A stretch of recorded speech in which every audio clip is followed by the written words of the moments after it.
खाचरोद के लेकोडिया स्थित श्री नंदराज गौशाला से 498 गोवंश लापता होने पर हाहाकार मचा हुआ है।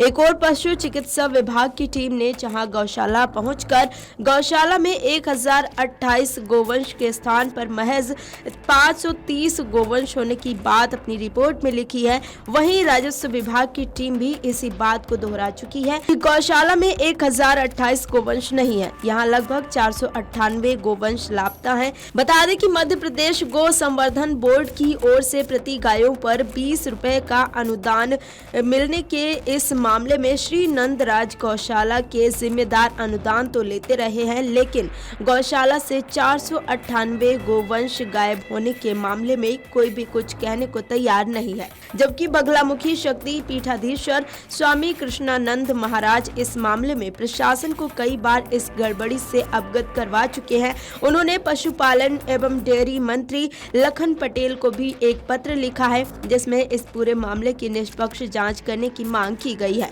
साथ ही वो जल्द ही उज्जैन आकर कलेक्टर नीरज कुमार सिंह से भी मिलने वाले हैं, जिसमें वो श्री नंदराज गौशाला के मामले में निष्पक्ष जांच करने के साथ ही उज्जैन जिले से संचालित हो रही कुल 81 गौशाला की भी जांच करने की मांग करेंगे।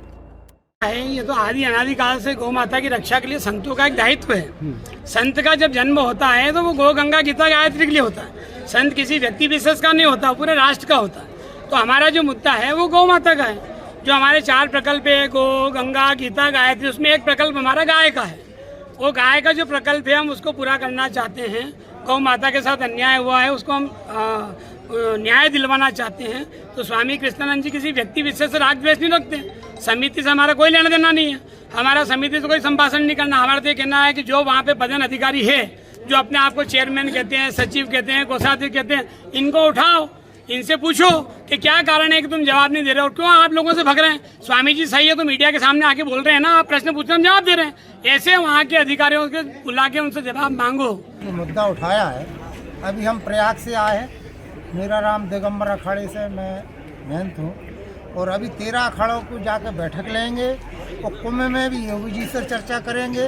और पूरे मध्य प्रदेश में जहाँ जहाँ गायों का घपला हो रहा है, जो गौ के नाम से पैसा ले रहा है और जो मलाई खा रहा है और गंगों को कुछ ही नहीं दे रहा है, उसका महाराज जी के सानिध्य में संतों की टीम जाएगी, हर जगह जाँच होगी और प्रशासन शासन को भी उसमें मदद करनी पड़ेगी। और मीडिया से भी मेरा ये कहना है कि जहाँ जहाँ ये घपले हो रहे हैं तुरंत वहाँ जाकर उसका पूरी जानकारी ले और महाराज जी तक पहुँचाए। और इसका हम कुंभ में जाकर मुद्दा उठाएंगे। और कुंभ के बाद में प्रशासन इसको नहीं सुनती तो यहाँ कुंभ लगेगा बाबा, इसकी जवाबदारी प्रशासन की रहेगी। सब दिगंबर से ही आएगा। जय जय श्री राम। कितने गुरुदेव?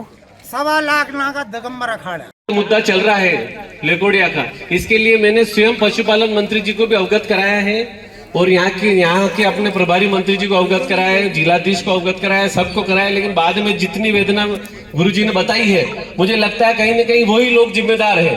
तभी तो जब इतना सब हो गया कि 1/2028 का हम लोग शासन से मतलब पैसा ले रहे हैं और 528 गायें मिल रही है, तो कहीं न कहीं नीचे की भी मिली भगत होगी। तो गुरुदेव ने एक आगाज ये किया है कि पूरे देश भर में लेकोडिया का मुद्दा तो चलो एक स्थानीय मुद्दा है, लेकिन ये पूरे देश भर के जितने भी चल रहे इस प्रकार के मुद्दे, वो सारे मुद्दे गुरुदेव पूरे देश भर में उठाएंगे। और अभी 18 राज्यों में गुरुदेव पूरा काम कर रहे हैं। करीबन 18 से 20 लाख हमारे राष्ट्रीय गौ सेवा संघ के जितने भी कार्यकर्ता है वो पूज्य श्री श्री के साथ है। और यहाँ ठीक पूरे देश में भी अगर इस प्रकार का हमको आगाज करना होगा तो हम लोग कहीं भी पीछे नहीं रहेंगे। गुरुदेव मैं आज आपको शक्तिपीठ के मंच से ये बात संकल्प लेके कह रहा हूँ कि ये लोग जो छोटे बड़े समझ रहे होंगे ना, मतलब एसडीएम स्तर पे है, वो सब अलग है। सारी व्यवस्था हम लोग कहीं न कहीं से बिठाते हैं और संतों के चरणों से ही सारे काम चलते हैं। तो मैं आज आपके माध्यम से कहना चाहता हूँ कि जहाँ जहाँ भी गौ माता का अगर मतलब ये लोग कर रहे हैं कि उनके माध्यम से अगर गलत काम कर रहे हैं तो हम लोग कहीं भी उनको बख्शेंगे नहीं। पूज्य श्री श्री के चरणों में वापस में नमन करता हूँ। एक भी गौ माता श्री राधा रानी गौशाला नहीं पहुंची है। जैसा कि पूज्य गुरुदेव ने 498 गौ माता का हिसाब पूछा, उसी प्रकार हम भी कहना चाहेंगे कि 498 गौ माता आपकी गौशाला से गई कहाँ है, ये उनको प्रूव करना चाहिए। जिन गौशालाओं का नाम लिया है वो गौशाला रजिस्टर्ड नहीं है, अभी तक गवर्नमेंट फंडिंग नहीं है। और मात्र जो नई गौशाला हैं, जो आपकी इतनी पुरानी गौशाला होते हुए हम कैसे वहाँ गौ माता रख सकते हैं। तो इस प्रकार से जो आरोप उन्होंने गौशालाओं पे लगाए हैं वो बिल्कुल गलत हैं और एक भी गौ माता राधा रानी गौशाला तक नहीं पहुंची है, ना ही लुनेरा पहुंची है और ना ही चापा खेड़ा पहुंची है, क्योंकि चापा खेड़ा और सभी की न्यूज़ भी हमने देखी है।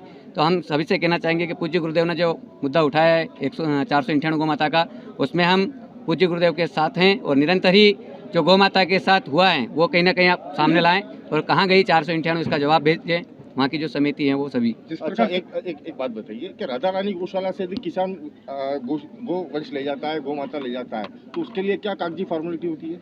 राधा रानी गौशाला से अगर कोई गोभक्त दूध के लिए गौ माता ले जाता है जो गांव में होता है तो उसका आधार कार्ड लिया जाता है, उसका मोबाइल नंबर लिखा जाता है, कौन सी गौ माता उसको दी गई है, कौन से कलर की है वो लिखा जाता है और उसके घर तक ये जानकारी रखते हैं हम लोग कि यदि वो गौ माता कारणवश यदि अगर गोधाम को चली जाती हैं तो उसकी भी रिपोर्ट हमें भेजें, अन्यथा उसके घर से ना तो बेच सकता है और ना ही कहीं छोड़ सकता है। गोवंशों पे टैग भी लगा रहता है, शासन का एक नियम है कि उसमें गोवंशों को टैग लगे रहते हैं, जितने भी गोवंश गौशाला में है। अमर उजाला जीवांजलि के सारथी की मदद लें और महाकुंभ में स्नान जरूर करें।